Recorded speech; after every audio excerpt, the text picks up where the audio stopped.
Ja atvērsim algas aprēķina grāmatojumu no algu aprēķinu saraksta, izvēloties konkrēto ierakstu, nospiežot 3 punktu un atvērt grāmatojumu, tad redzēsim, ka noklusēti tajā atspoguļojas arī uzkrājuma rindas.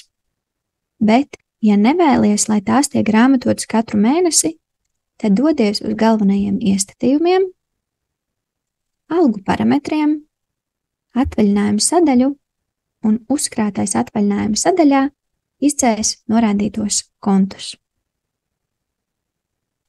Savukārt, ja tu vēlies grāmatotos katru mēnesi, bet, piemēram, administrācijas departamentam uz citiem kontiem kā pārējiem darbiniekiem, tad dodies uz moduli algas, iestatījumi,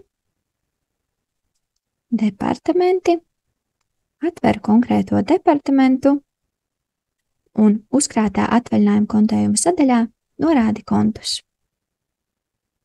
Pēc tam darbiniekiem, kuriem darba līgumā ir norādīts šis departaments, ja manā gadījumā tā būtu Anna, algas aprēķina grāmatojumā atspoguļosies šeit norādītie konti.